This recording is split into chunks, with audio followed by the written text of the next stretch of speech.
부산의 한 고급 호텔 명세서. 낯선 남자 최현우의 이름이 적힌 그 종이 한 장은 강지훈의 평온했던 세상에 던져진 작은 돌멩이였다.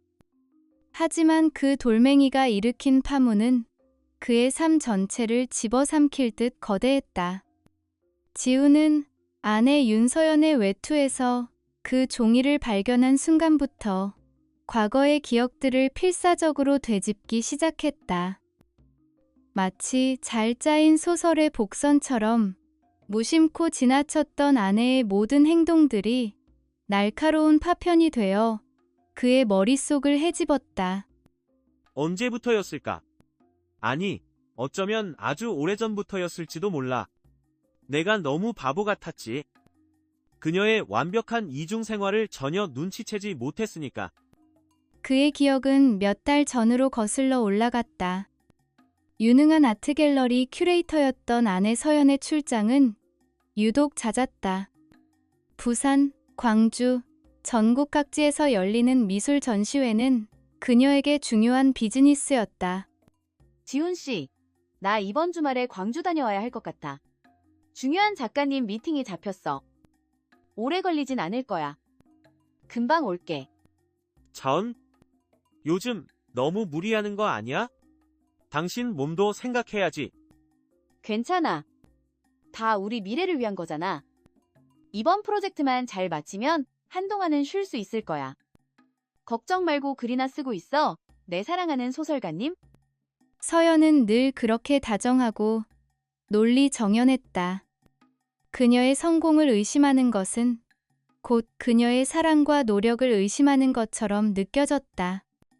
지훈은 그저 묵묵히 그녀를 응원할 뿐이었다. 하지만 출장에서 돌아온 그녀의 손에는 언제나 지훈이 사준 적 없는 고가의 명품 선물들이 들려 있었다. 처음에는 회사에서 받은 보너스려니 혹은 성공적인 계약의 대가려니 생각했다. 그러나 그 빈도는 점점 잦아졌고 그녀는 밤늦게 베란다에 나가 누군가와 비밀 통화를 하는 일이 잦아졌다. 그 전화들. 언제나 속삭이듯 말했고 내가 다가가면 황급히 끊어버렸지. 누구였을까, 서연. 당신의 완벽한 알리바이 속에서 날 비웃고 있던 그 사람은 수많은 의심의 조각들 중에서도 유독 지훈의 마음을 어지럽히는 것이 있었다. 그것은 서연이 얼마 전 중요한 파트너에게 받았다며 자랑했던 고풍스러운 비치 브로치였다. 단순한 선물이 아니었다. 마치 오랜 세월을 간직한 듯한 그 브로치는 서연의 말처럼 가볍게 주고받을 물건이 아닌 것처럼 보였다. 그 불길한 예감은 마침내 그를 행동하게 만들었다. 그는 전화기를 들어 가장 신뢰하는 친구이자 변호사인 박민준에게 전화를 걸었다. 민준아, 나 지훈이야. 지금 통화 괜찮아? 웬일이야, 이 시간에. 목소리가 왜 그래? 무슨 일 있어?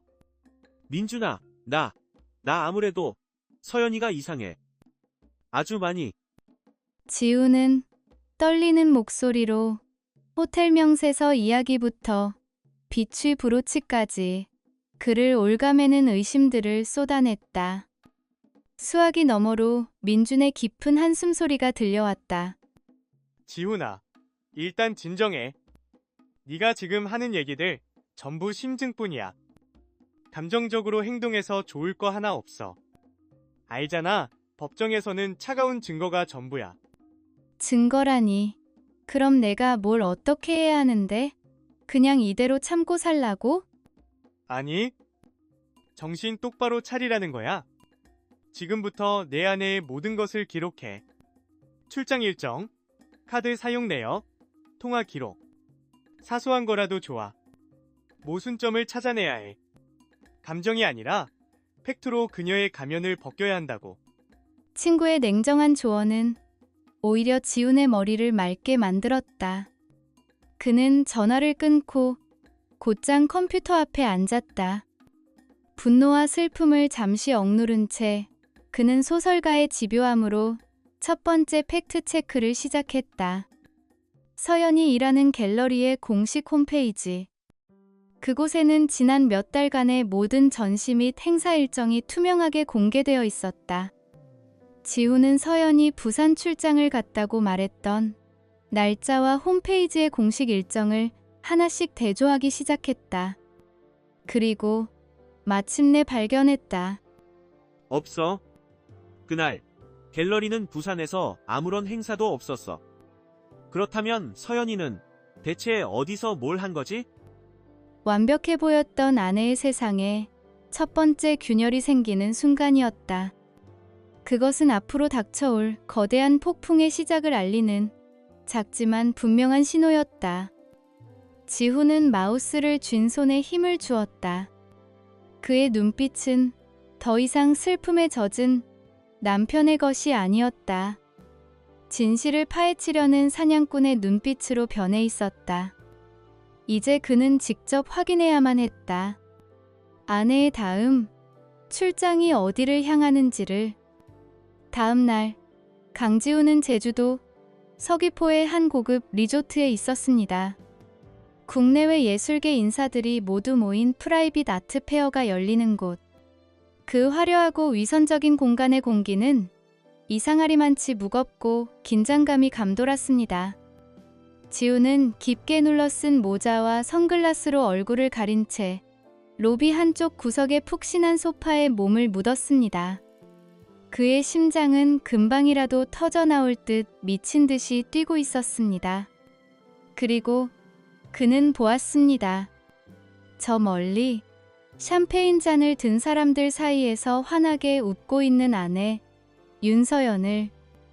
그리고 그녀의 곁에는 마치 당연하다는 듯이 서 있는 중년의 남자 최현우가 있었습니다.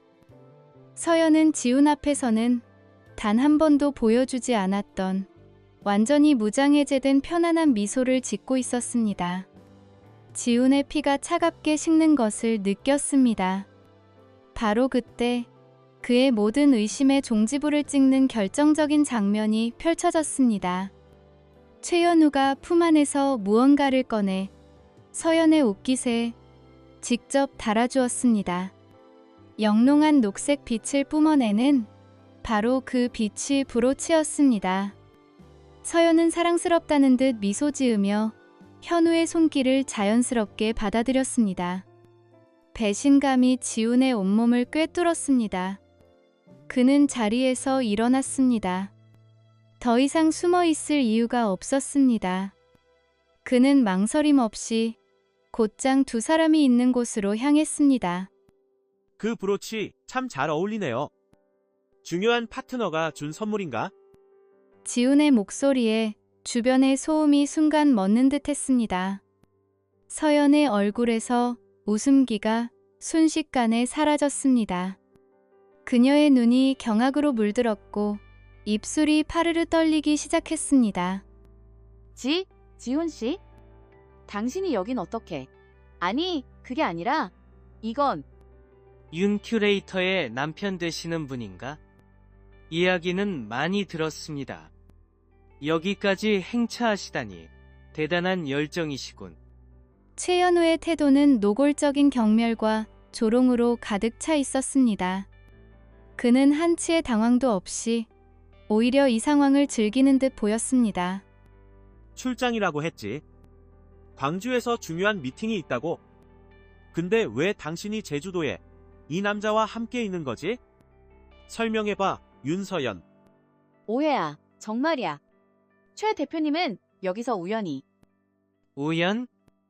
윤 큐레이터, 너무 겸손한 거 아닌가? 우리가 우연으로 만날 사이는 아닐 텐데. 안 그렇습니까? 강지훈 작가님? 당신의 무능함 때문에 당신 아내가 얼마나 고생하는지 당신은 알기나 하나? 닥쳐. 팽팽한 긴장감에 주변 사람들이 수군거리기 시작했습니다. 서연은 어쩔 줄 몰라 하며 지훈의 팔을 잡으려 했지만 지훈은 차갑게 뿌리쳤습니다. 그의 눈은 이제 분노로 이글거렸습니다. 그는 마지막 카드를 꺼내 들었습니다. 지난달 17일 부산 파라다이스 호텔 스위트룸 최현우 이름으로 결제된 그 호텔 명세서 당신 코트 주머니에서 나왔더군. 그것도 우연인가? 서연의 얼굴이 새하얗게 질렸습니다. 그녀의 모든 변명과 거짓말이 산산조각 나는 순간이었습니다. 최현우의 얼굴에서도 처음으로 미세한 균열이 보였습니다. 지우는 더 이상 그들의 얼굴을 보고 싶지 않았습니다. 그는 경멸이 가득한 눈으로 두 사람을 번갈아 본 뒤 차갑게 돌아섰습니다. 법정에서 봅시다. 그 한마디는 제주도의 화려한 파티장에 울려 퍼지는 사형 선고와도 같았습니다. 폭풍은 이제 막 시작되고 있었습니다. 복수의 설계, 예술계의 가면을 벗기다. 제주도의 폭풍이 지나간 후 싸움의 무대는 서울 강남의 차가운 빌딩 숲으로 옮겨졌다. 강지우는 친구 박민준의 법률사무소, 통유리 너머로 도시의 화려한 야경이 한눈에 들어오는 그곳에 앉아 있었다. 하지만 그의 눈은 야경을 향하지 않았다. 제주도에서 돌아온 후 그의 슬픔은 날카로운 분노로, 분노는 이제 얼음 같은 결심으로 굳어버린 뒤였다. 그의 앞에는 제주도에서 찍은 사진과 부산 호텔의 명세서가 놓여 있었다. 증거는 명백해. 이혼 및 상간 소송을 진행하면 위자료를 받아내는 건 어렵지 않을 거야. 최현우 그 인간이 얼마나 돈이 많은지는 몰라도 법적인 책임은 피할 수 없어. 돈? 민준아, 내가 지금 돈 몇 푼 받자고 이러는 것 같아? 그럼? 당연히 받아야 할 권리지. 네가 받은 정신적 고통에 대한 최소한의 보상이라고. 보상? 아니, 이건 보상에 대한 이야기가 아니야. 복수에 대한 이야기지. 나는 그들의 돈이 탐나지 않아. 그들이 가장 소중하게 여기는 것, 그 위선적인 가면과 빛나는 명예를 빼앗을 거야. 그들이 쌓아 올린 예술계라는 성체를 내 손으로 무너뜨릴 생각이야. 박민준 변호사는 순간 말을 잃었다. 눈앞의 친구는 더 이상 상처받은 피해자가 아니었다. 그는 복수의 설계를 끝마친 냉철한 전략가였다. 민주는 지훈의 의도가 단순한 명예훼손을 넘어선 훨씬 더 위험한 계획임을 직감했다. 지훈아, 그건 위험해. 단순 불륜 사건을 넘어서는 거라고. 최현우 같은 거물을 상대로 여론전을 펼치다간 오히려 우리가 역풍을 맞을 수 있어. 그들의 부와 권력을 이기려면 불륜보다 더 큰 게 필요해. 명백한 불법 행위. 그래서 찾아냈어. 소설가라는 직업이 이럴 땐 도움이 되더군. 남들이 보지 못하는 서사의 연결고리를 찾아내는 것, 그게 내 전문이니까. 지우는 가방에서 또 다른 서류 뭉치를 꺼내 민준의 책상 위에 펼쳐놓았다. 그것은 호텔 명세서 따위와는 차원이 다른 문서들이었다. 출처가 불분명한 해외 법인의 미술품 거래 내역, 몇몇 유령 회사의 등기부등본, 그리고 윤서연이 큐레이터로 있는 갤러리와 최현우 소유의 투자사 간의 복잡한 자금 흐름이 기록된 장부 사본이었다. 그들의 관계는 단순한 불륜이 아니었어. 파트너였지. 범죄 파트너. 그 비싼 명품 선물, 잦은 해외 출장, 그 모든 건 위장이었어. 진짜 목적은 갤러리를 통한 자금 세탁이었던 거야. 무명 작가의 그림을 터무니없는 가격에 거래하면서 더러운 돈을 깨끗하게 만드는 거지. 비취, 브로치와 호텔 스위트룸은 그들의 추악한 거래를 자축하는 전리품에 불과했어. 서류를 훑어보던 민준의 눈이 점점 커졌다. 그의 표정은 놀라움을 넘어선 희열에 가까웠다. 그는 법률가로서 이 서류들이 가진 파괴력을 정확히 꿰뚫어 보았다. 세상에, 강지훈. 너, 이건 모든 걸 뒤집을 수 있는 판이야. 이건 더 이상 이혼 소송이 아니야. 거대한 미술계 비리를 터뜨릴 수 있는 핵폭탄이라고. 이걸로 우린 그들을 완벽하게 끝장낼 수 있어. 지훈은 말없이 고개를 끄덕였다. 그는 자신의 스마트폰을 들어 익숙한 번호를 눌렀다. 사회부 기자로 일하는 대학 선배였다. 선배, 오랜만입니다. 강지훈입니다. 다름이 아니라 곧 미술계에 아주 재미있는 이야기거리가 하나 터질 것 같아서요. 가면 파티는 이제 끝내야죠. 전화를 끄는 지우는 강남의 야경을 내려다보았다. 수많은 불빛들이 마치 그가 설계한 복수의 무대를 비추는 조명처럼 느껴졌다. 그의 입가에 떠오른 차가운 미소는 이제 곧 시작될 파멸의 서곡이었다. 강지훈이 던진 돌은 거대한 파문을 일으켰습니다. 그가 기자에게 제보한 다음 날 인터넷 언론 보도를 시작으로 대한민국 미술계는 발칵 뒤집혔습니다. 기사는 단순한 불륜 스캔들이 아니었습니다. 촉망받는 큐레이터와 거물 투자자 사이의 부적절한 관계, 그리고 그 뒤에 숨겨진 추악한 자금 세탁과 미술계 비리 의혹까지 낱낱이 담고 있었습니다. 가면은 벗겨졌고 화려했던 그들의 세상은 속절없이 무너지기 시작했습니다. 온라인 커뮤니티는 뜨겁게 달아올랐고 관련 인물들의 이름은 실시간 검색어 순위에서 내려올 줄 몰랐습니다. 가장 먼저 무너진 것은 윤서연이었습니다. 모든 연락을 피하던 그녀에게서 걸려온 전화는 거의 비명에 가까웠습니다. 제발, 제발 그만해. 어떻게 나한테 이럴 수 있어? 당신 미쳤어? 내 인생, 내 커리어, 전부 망가뜨릴 작정이야? 우리가 함께한 시간이 있잖아. 내 인생? 그건 네가 선택한 거야, 윤서연. 진실을 덮기 위해 거짓말을 선택했고 욕망을 위해 배신을 선택했지. 이제 와서 우리가 함께한 시간을 들먹이지 마. 그 시간조차 내 거짓 연극의 일부였을 뿐이니까. 내가 다 잘못했어? 내가 무릎이라도 꿇을게. 그러니까 제발 기사만이라도 추가 보도는 막아줘. 게임은 끝났어. 이건 네가 자초한 추락이야. 무대 뒤에서 벌인 추악한 짓들에 대한 당연한 커튼콜일 뿐이지. 지훈은 망설임 없이 전화를 끊었습니다. 그 후 서연의 추락은 걷잡을 수 없었습니다. 갤러리 이사회는 긴급 소집되었고 차가운 회의실에서 그녀는 모든 것을 추궁당했습니다. 한때 동료였던 이들의 경멸 어린 시선 속에서 그녀는 그 어떤 변명도 할 수 없었습니다. 결국 윤서연은 그 자리에서 불명예스럽게 해고 통보를 받았습니다. 한때 대한민국 미술계의 신데렐라로 불렸던 그녀의 경력은 그렇게 하루아침에 잿더미가 되었습니다. 최연우의 상황도 다르지 않았습니다.